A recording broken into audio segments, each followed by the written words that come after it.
আসসালামু আলাইকুম।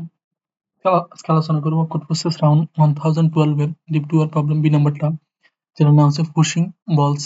ঠিক আছে, এখানে কি বলা আছে, বলছে a grid has n into m grid originally empty। ঠিক আছে, এই গ্রিডের কাছে n into m গ্রিড আছে, সেটা হচ্ছে অরিজিনালি সেটা এমটি আছে। ঠিক আছে, বলছে he has pushed several balls on it। ঠিক আছে, সে কি করবো, ওই গ্রিডের মধ্যে বল পুশ করবে।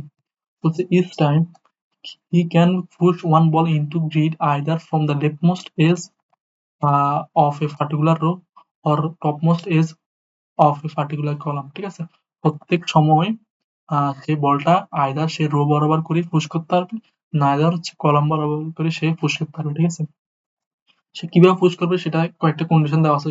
সেটা হচ্ছে কি, বলছে হয় না ball moves toward a position, কোন একটা পজিশনে বল কিভাবে মুভ করবে।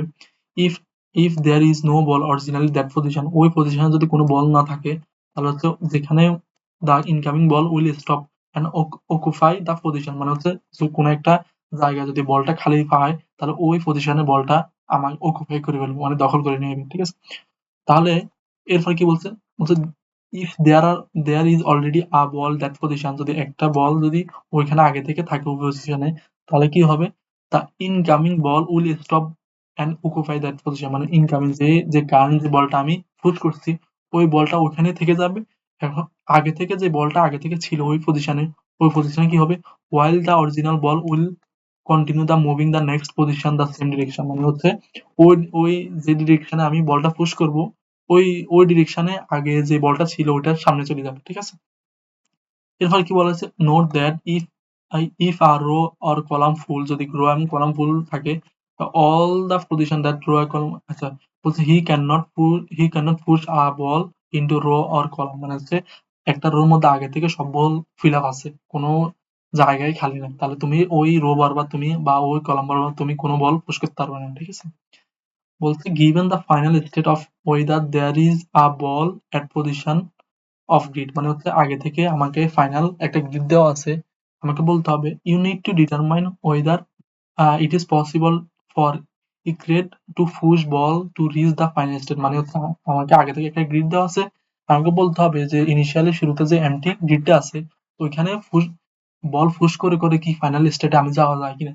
যদি যাওয়া যায় তাহলে আমাকে ইয়েস প্রিন্ট করতে হবে, অন্যথায় নো প্রিন্ট করতে হবে। ঠিক আছে, তাহলে আমি দেখি তো, ধরো এখানে কি দেওয়া আছে, ধরো আমাকে একটা এরকম একটা গ্রিড দেওয়া আছে, গ্রিড দেওয়া থাকবে।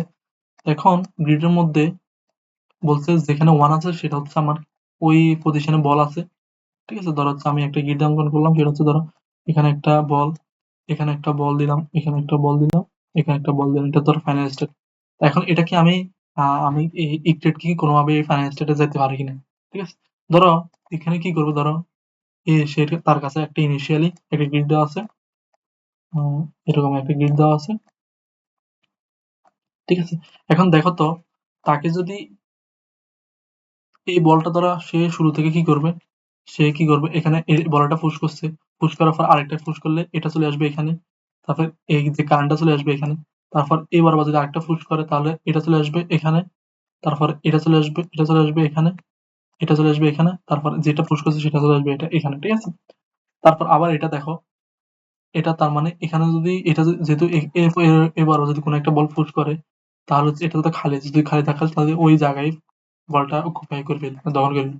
ঠিক আছে, তার মানে আমি ফাইনাল স্টেটে যেতে পারছি। ঠিক আছে, যদি যেতে পারে তাহলে ইয়েস পিন করবো, না নো পিন করবো। ঠিক আছে, তাহলে আমি এটা কি এভাবে চেক করতে হয় না, সেটা হচ্ছে ধরো কোনো একটা কেস যদি আমার ওয়ান থাকে, আমি চেক করবো আইদার সে রো বরাবর থেকে আসতেছে, না আইদার সে কলাম বরাবর থেকে আসছে। ঠিক আছে, এখন রো বরাবর কলাম বরাবর যদি থেকে আসে তাহলে হচ্ছে কলাম বরাবর সবগুলো আমার ওয়ান থাকবে। যদি রো বরাবর থেকে আসে তাহলে রো বরাবর সবগুলা থেকে সে এই সবগুলো ওয়ান থাকবে। মানে হচ্ছে ধরো ধরো এখানে হচ্ছে,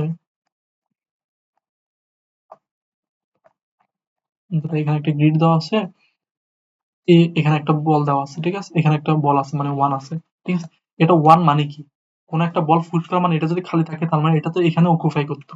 ঠিক আছে, যেহেতু এখানে যদি যেহেতু ওয়ান আছে, তাহলে মানে আয়দার সে এদিক বরাবর সবগুলো ওয়ান আছে, কারণ এদিক বরাবর সবগুলো ওয়ান থাকা মানে কি, সে এখান থেকে একটা ফুস করে দেওয়া মানে হচ্ছে সে এদিকে চলে আসতেছে। ঠিক আছে, যদি এদিক বরাবর সবগুলো ওয়ান না থাকে আমি চেক করবো সে হয়তো কলম বরাবর থেকে আসতেছে, ঠিক আছে? তাহলে এদিক বরাবর সবগুলো 1 আসবে, ঠিক আছে? ঠিক আছে? যদি এই ২ টা কেসের মধ্যে যদি একটাও যদি সত্য না হয়, তাহলে সেক্ষেত্রে আমার ওই ফাইনাল স্টেজে যাওয়া সম্ভব না, ঠিক আছে? সেক্ষেত্রে আমি নো ফিল কেটে দিলাম, ঠিক আছে? তাহলে দেখো তো এখানে কিন্তু n এবং m এর মান খুবই কম দেওয়া আছে, ঠিক আছে? তাহলে আর এখানে কি বলে দেওয়া আছে দেখো, এখানে যদি টেস্ট কেস দেখি, সেটা হচ্ছে দেখো এখানে কিন্তু সবগুলো কিন্তু আমার, এই ধরো এখানে এই 1 এর জন্য সবগুলো রো 1 আছে, ঠিক আছে? আবার ধরো এই 1 এর জন্য এখানে রো বারবার সবগুলো 1 আছে এর এদিক পর্যন্ত, ঠিক আছে? তাহলে ঠিক আছে। আবার এই 1 এর জন্য আমার সবগুলো কলাম, এদিকে রো না থাকলেও, রো থেকে না আসলে সে কিন্তু কলাম থেকে আসতেছে। আবার এই 1 তো আসবেই এদিক থেকে ফুস করলে, ঠিক আছে? আবার এখানে দেখো তো এই 1 কিন্তু এই 1 এটা তো কোথা থেকে আসছে? আদার সে রো বরাবর থেকে আসার কথা, বা না এটা কলাম বরাবর থেকে আসার কথা। কিন্তু দেখা যাচ্ছে রো বরাবর থেকে আসলে সবগুলো রো 1 থাকার কথা। তাহলে নাই। বা কলাম বরাবর থেকে যদি সবগুলা কলাম কলাম থেকে আসে, তাহলে সব কলাম কি হবে? ওই কলাম সবগুলো 1 থাকবে। কিন্তু এটাও নাই। তাহলে সেক্ষেত্রে আমি নো ফিল করে দেব। ঠিক আছে? তাহলে আমি যদি করে যাই তাহলে সুন্দর করে বোঝা যাবে। আমি শুরুতে কি করছি? একটা ক্যারেক্টার অ্যারে নিলাম m into n plus 1 10 আর n plus 10, ঠিক আছে? একটু বেশি নিলাম, সমস্যা নেই।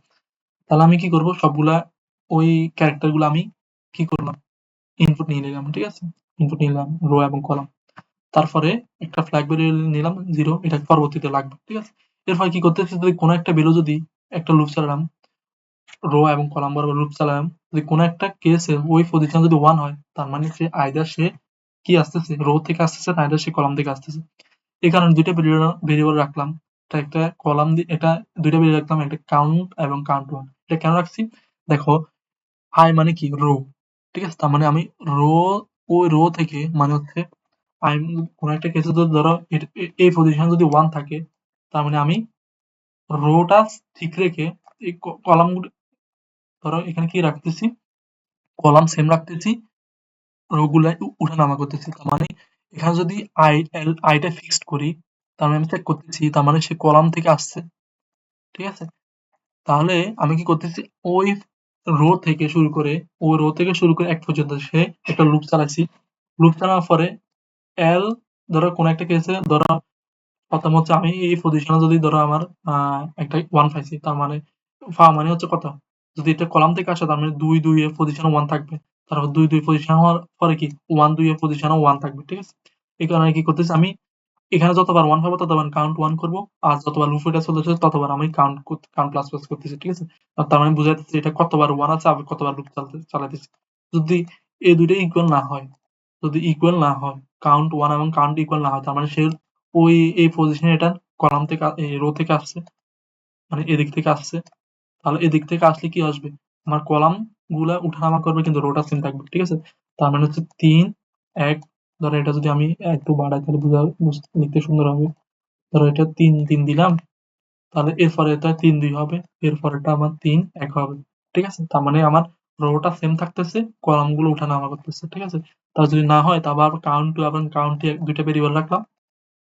তারপর এল, এখন আবার কি করতেছি, রো কলাম গুলো উঠানামা করতেছি। কলাম মানে কি? যে এটা, ঠিক আছে? এখন কলাম যে থেকে শুরু করে 1 পর্যন্ত যাবে, তারপর এল মাইনাস মাইনাস করব। তারপর আবার আগেরটার মতো কি করতেছি, দুইটা আবার লুপ চালাতেছি। লুপ চালানোর পর দেখতেছি এখনো যদি সেম না হয়, তার মানে ওই ফাইনাল স্টেজে যাওয়া পসিবল না। যদি এখন যদি সেম হয়, তাহলে কিছু করার দরকার নাই। যদি এখন যদি সেম না হয়, তাহলে আমি ফ্ল্যাগ ভেরিয়েবল সমাধান শুরুতে যে 0 রাখছি, সেটা আমি 1 করে ফেলবো, ঠিক আছে? 1 করে ফেলা মানে এখানে ব্রেক করে ফেলা। ব্রেক করে ফেলা মানে কি? এটা এই আউটার লুপ, এই ইনার লুপ এটা আমার আর চলবে না। ইনার লুপ না চললে এরপরে এই লুপ এটা আছে। এই লুপের জন্য চেক করতেছি অ্যাপ কি 1 কিনা। কারণ অ্যাপ যদি 1 হয়, তাহলে ইফ এর কন্ডিশন সত্য হবে। তাহলে সেক্ষেত্রে আমার এটা ব্রেক হয়ে যাবে। ঠিক আছে? আর যদি f সমান যদি 1 হয়, মানে হচ্ছে f এর মান যদি পজিটিভ হয়, সেক্ষেত্রে আমি নো প্রিন্ট করে ফেলি। কারণ হচ্ছে ওই স্টেটে আমার যাওয়া পসিবল না, ফাইনাল স্টেটে। যদি 0 থাকে, সবগুলো 1 এর জন্য যদি এভাবে চেক করি, আইদার সে রোর জন্য ঠিক আছে, না আইদার সে কলামের জন্য, আইদার সে রোর জন্য ঠিক আছে, না আইদার সে কলামের জন্য ঠিক আছে, ঠিক আছে? মানে ওইখান থেকে আসছে। ওইখান থেকে আসছে, এটা কিভাবে বুঝবো? কারণ হচ্ছে কাউন্ট এবং দুইটা কাউন্ট যেন সেম হয়। কারণ লুপ যতবার চলতেছে 1 ততবার চেক করতেছে। ঠিক আছে? কারণ যতবার 1 চেক করতে আসছে, ততবার আমার কাউন্ট লুপ এটা চেক করতেছি। লুপ এটা যতক্ষণ পর্যন্ত চলবে, তার মানে ততক্ষণ পর্যন্ত আমার কিন্তু 1 থাকতে হবে। 1 থাকা মানে হচ্ছে ওই কলাম বরাবর বা ওই রো বরাবর সে আসবে। ঠিক আছে? তাহলে যদি 0 আসে, তার মানে সেক্ষেত্রে হচ্ছে আমার ইয়েস প্রিন্ট করে ফেলবো, মানে সবগুলো 1 এর জন্য আমার ওই শর্তটা, কন্ডিশনটা ফুলফিল করছে। ঠিক আছে? এই হচ্ছে প্রবলেমের সলিউশনটা। আশা করি বুঝাইছি প্রবলেমটা। সালাম আলাইকুম।